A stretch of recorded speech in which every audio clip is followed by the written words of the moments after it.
All right, let's get right into it. Welcome to The Explainer. Ever wondered how a medical system developed thousands of years ago tackles the very modern hormonal imbalances we're all dealing with today? Well, you are in exactly the right place. Today, we're transforming ancient Ayurvedic wisdom into a super accessible, practical guide on metabolic and reproductive health. We're going to look closely at what the sources tell us about the deep, fascinating connections inside our bodies. Here is our roadmap for today. We're covering hypothyroidism and PCOS, recognizing the symptoms, understanding infertility, Ayurvedic remedies and diet, and finally, Vajikarana and holistic vitality. Let's build this thematic journey together and get moving. But hey, before we get completely lost in the clinical weeds, let's take a step back and ask ourselves a really crucial question. How on earth can thousands of years of ancient observation actually help us with today's metabolic epidemics? We so often treat the body like a machine with broken parts, but Ayurveda, it sees the body as this massive, dynamic ecosystem. If a river dries up somewhere, the whole forest is going to feel it.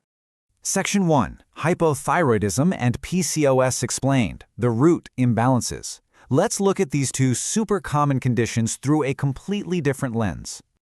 Okay, to really get the most out of this explainer, we need to talk about doshas. According to the source texts, Vata, Pitta, and Kapha are these foundational energetic forces that literally control all of our cellular functions. Think of them as, well, the operating system of your mind and body. When they're perfectly balanced, smooth sailing. When they aren't, that's when the system starts throwing error codes left and right. Now check this out. In Western medicine, we look at the thyroid and immediately start measuring hormones, right? Things like T3 and T4. But in Ayurveda, the metabolic action of this exact same gland is completely controlled by the fire principle, which they call the Pitta dosha. Pitta is all about transformation and metabolism. It is quite literally the fire keeping your cellular engines running. So what actually happens when things go sideways? Well, hypothyroidism kicks in when you get this heavy structural coating of the Kapha dosha combined with medes dhatu, which is fat tissue. And this coating literally blocks that Pitta fire from doing its job at the cellular level. It's exactly like throwing a thick, wet blanket over a campfire.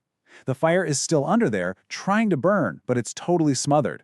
So the Ayurvedic fix isn't just dumping artificial fire on top, it's about stripping away that heavy blanket so your natural fire can actually breathe again.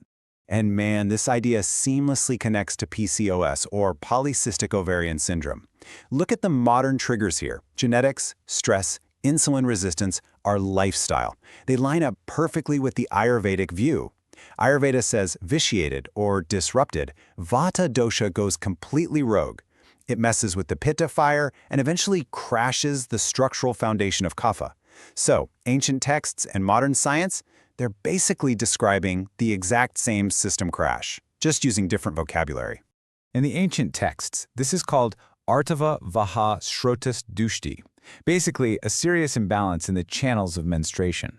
Simply put, because that Vata energy is bouncing off the walls, the ovaries start releasing eggs that are only partially mature. And because the metabolic timing is just totally out of whack, these eggs can't progress properly. They end up turning into cysts. The whole pathway is blocked up and confused by this chaotic energy. Moving right along to Section 2, recognizing the symptoms when the body speaks. We know the internal causes now, so let's see how these blockages actually show up in real life. You can immediately see how widespread the fallout is here. This isn't just some localized hiccup. We're talking cosmetic changes, like acne or those dark patches of skin you might see in creases around the neck or groin. But it's also severe weight gain, where you just can't seem to lose it. It manifests as irregular or heavy periods, thinning scalp hair, extra body hair, all the way to really heavy systemic struggles like depression and fertility problems. Your body is basically pulling the fire alarm on multiple floors because those core energetic pathways are blocked. Which brings us to Section 3, understanding infertility, the reproductive culmination.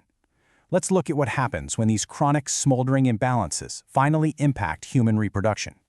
The crucial thing to visualize here is this specific transition. We start with that internal distress, the smothered metabolic fire and blocked channels we just talked about, and we end up with a clinical infertility diagnosis on a doctor's clipboard. It's the ultimate result of an ecosystem that has just been out of alignment for way too long. Now, infertility is clinically defined as not conceiving after a year of trying. And the source material is super clear on this. It is a shared condition. It is absolutely not just a female issue. For guys, it could be low sperm count, poor mobility, hormonal imbalances, or even overheated testicles. And across the board, things like obesity, stress, smoking, heavy drinking, or missing out on essential nutrients like zinc, folic acid, and B12 play a massive role.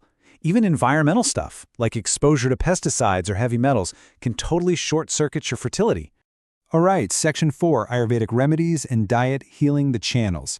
We've mapped out the problem, so how do we actually fix this using these ancient, natural interventions? Well, the very first step, especially for deep-rooted issues like thyroid dysfunction or infertility, is usually Shodhana Chikitsa. That is a heavy-duty bodily cleansing process known as panchakarma. Think about it. Before you can remodel a house, you got to clear out the debris, right? Panchakarma is designed to meticulously strip away those heavy impurities, like that wet kapha blanket we mentioned, and totally reset your doshas back to their factory settings. And listen, this is definitely not your average weekend juice cleanse. These are 4 intense core medical therapies: Vamana, Varichana, Basti, and Nasya, and they are strictly tailored to the individual patient. They work sequentially to literally clear out the body's pathways. The source material emphasizes that this level of deep cleansing can dramatically improve the ovarian cycle and correct uterine issues that cause infertility. You're basically tilling the soil before you try to plant the seed. Once you're cleansed, the daily diet has to be super intentional. You can't just jump back into highly processed foods. The text recommends some really specific, actionable stuff. Drinking water that's been stored overnight in a clean copper vessel. Shaking some cinnamon into your oatmeal to actively fight insulin resistance. Loading up on turmeric to crush inflammation. They want you eating warm, nourishing things like old rice, millets, dates, saffron. For women, seeds like black sesame and fenugreek are great for cleansing the uterus. And for guys, sweet, nourishing foods called madhurasa, like ghee and milk, are highly recommended to boost sperm count. In this system, your kitchen is literally your pharmacy. But it's not just about what you eat. To calm that chaotic, erratic vata energy, Ayurveda leans on potent herbs like shatavari, aloe vera, and shilajit to really rebuild those reproductive tissues. And honestly, it goes beyond ingestion. The texts are huge on full-body massages using lukewarm oils. Because vata is inherently cold and erratic, the warm, grounding feeling of the oil directly counteracts it, bringing your whole nervous system back to a state of calm readiness. Which leads us perfectly into Section 5. Vajikarana and Holistic Vitality, the 8th branch. This is a highly specialized area of Ayurveda dedicated entirely to reproductive vigor. So Ayurveda is actually divided into 8 major branches. And get this, one entire branch, Vajukarana, is totally dedicated to virility and aphrodisiacs. It's a specialized therapy you do after the Panchakarma cleanse. Sure, it's used to treat common dysfunctions like premature ejaculation or ED, but the ultimate goal is way, way bigger than that. It's about optimizing your genetic material to ensure the absolute highest health for your future kids. And the results promised in these ancient texts are pretty wild. By using Vajikarana formulations that are perfectly customized to your specific body, the sources claim a person becomes fully potent, sexually exhilarated, and endowed with profound physical strength, even a glowing complexion. It's basically the ultimate expression of biological vitality. I absolutely love this quote from the Charaka Samhita because it really anchors this whole explainer. A healthy life has 3 main pillars: a balanced diet, proper sleep, and a healthy sex and marital life. It is such a great reminder that reproductive health and sexual vitality, they aren't taboo, and they aren't some afterthought. According to this ancient wisdom, they literally make up exactly 1/3 of the entire foundation of human wellness. We've covered a ton of ground today. Hopefully you can see how everything from the metabolic fire in your thyroid to the holistic vitality of your fertility is deeply, intricately connected. You are an ecosystem, not a machine. So knowing all this, I'm going to leave you with a question. What is one small dietary or lifestyle change? Maybe it's a dash of cinnamon, maybe it's finally prioritizing your sleep that you're going to make today to fortify your 3 pillars of health. Thanks so much for joining me on this explainer. Keep learning, and I'll catch you next time.